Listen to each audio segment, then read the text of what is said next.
Haleluya. Salam dalam kasih Tuhan kita Yesus Kristus buat saudara-saudari sekalian yang diberkati oleh Tuhan. Ya, kembali lagi dengan saya Samuel Berani, mahasiswa STR Murid Kristus semester 1.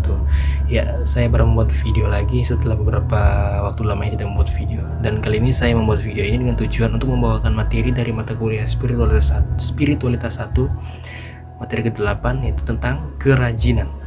Nah, saudara-saudara, sifat penting yang harus dimiliki hamba Tuhan, saya sudah jelaskan di video-video selanjutnya. Ada beberapa sifat penting, yaitu kasih, pengorbanan, dan sebagainya.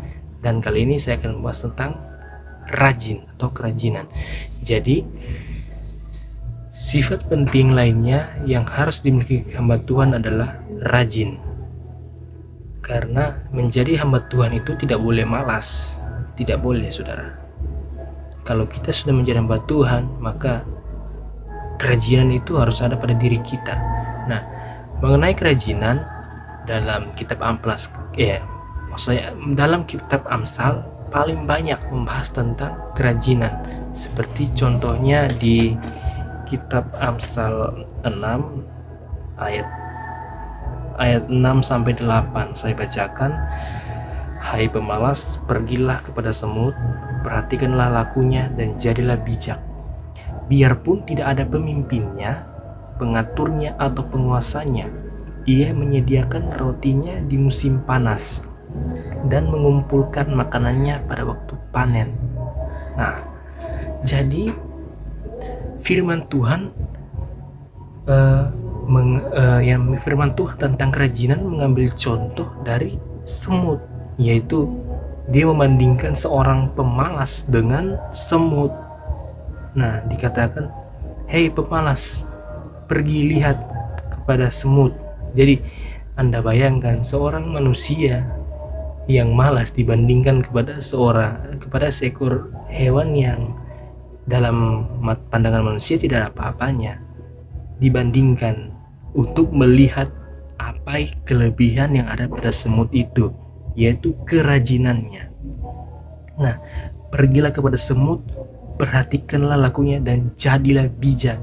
Nah, biarpun tidak ada pemimpinnya, pengaturnya atau penguasanya, ia menyediakan rotinya di musim panas dan mengumpulkan makanannya pada waktu panen. Nah, semut itu walaupun tidak ada pemimpin, tapi mereka itu selalu bekerja sama mengumpulkan makanan, persiapan, karena ada musim-musim tertentu di mana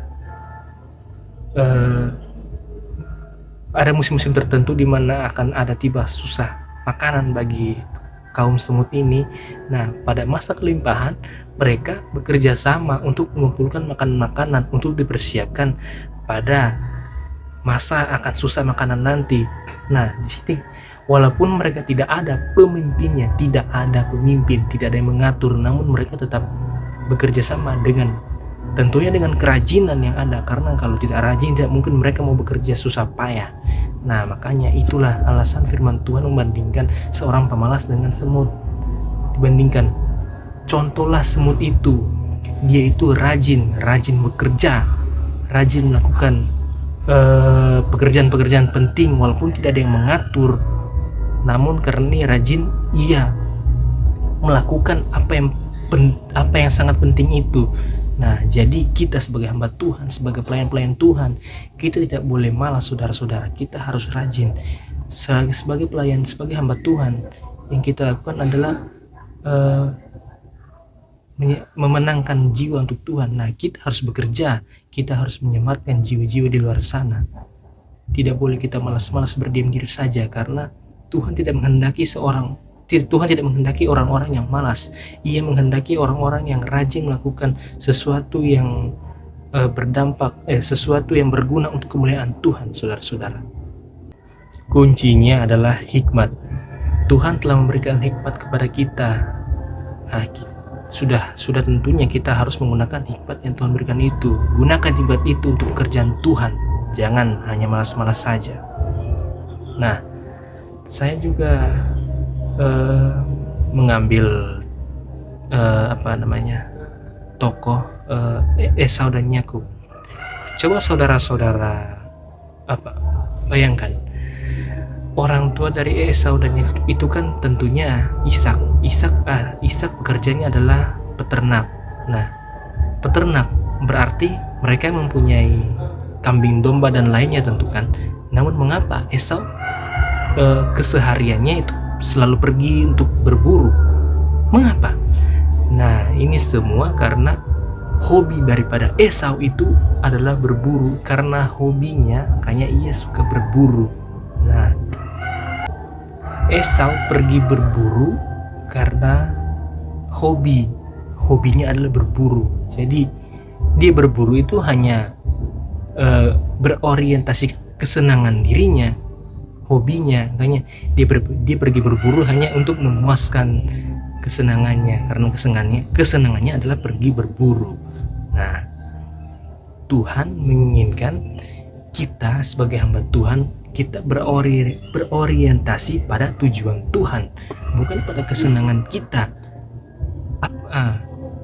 Ada orang yang berkata, oh berarti kita tidak boleh liburan dong, karena kita tidak boleh menyanyiakan waktu, kita harus gunakan untuk fokus pada tujuan Tuhan. Ya, mengenai liburan boleh-boleh saja saudara, asalkan kita pandai mengatur waktu, karena liburan juga merupakan kebutuhan manusia. Karena jika kita hanya sibuk dalam pekerjaan terus dan tidak ada liburan, maka kita lama-lama akan menjadi stres dan lain sebagainya. Maka kuncinya adalah di hikmat. Kita harus mengatur hikmat. Kita harus mengatur segala sesuatu dengan hikmat. Ya, boleh kita pergi melakukan sesuatu untuk kesenangan, tapi jangan jadikan itu sebagai keseharian utama kita. Seperti Esau, keseharian utamanya adalah berburu. Jangan saudara. Tuhan mau hidup kita ini, kita jangan orientasikan pada kesenangan kita, pada hobi kita. Jangan kita habiskan waktu kita hanya untuk hobi, kesenangan. Seperti Esau, dia menghabiskan waktunya hanya untuk hobinya. Jangan saudara.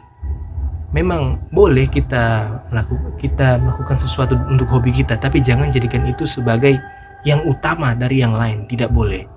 Kita sebagai hamba Tuhan, tujuan utama kita adalah memenangkan jiwa-jiwa untuk kemuliaan Tuhan. Jadi kita harus jadikan itu sebagai tujuan utama kita. Jangan yang lain-lain, apalagi hobi-hobi segala macam itu. Jangan saudara. Nah, lalu dalam Amsal 19 ayat 2 di sana mengatakan, tanpa pengetahuan kerajinan pun tidak baik. Orang yang tergesa-gesa akan salah langkah. Jadi sifat rajin itu baik, tapi rajin kalau tidak ada pengetahuan bisa berbahaya.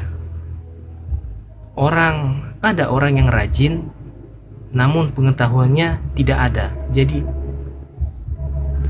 dia sangat ingin melakukan sebuah pekerjaan, tapi dia tidak tahu harus melakukan apa. Dia berpikir, sudah lakukan saja, pasti akan berhasil. Nah, hati-hati, jangan sampai karena semangat yang tinggi ini bisa menyebabkan kerugian bagi orang lain. Kemudian orang rajin akan diberikan kepercayaan lebih.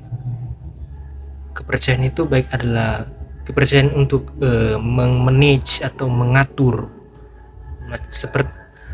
Seperti kalau dalam perusahaan ada yang di bagian sebagai manajer yang mengatur ini dan itu. Nah, seorang manajer pastinya bukan orang yang malas, dia adalah orang yang rajin. Nah, makanya saya katakan orang rajin pasti akan berikan kepercayaan. Contohnya untuk memanage sesuatu.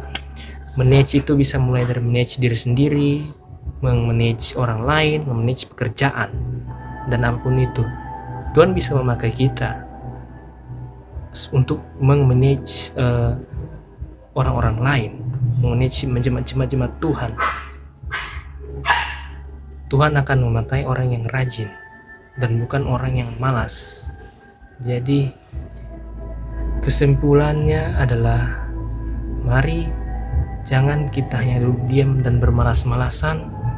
Orang yang malas, dalam Alkitab katakan, orang yang malas jangan berikan dia makan. Jadi mari kita tingkatkan semangat kita, jadikan tujuan Tuhan juga adalah tujuan utama kita.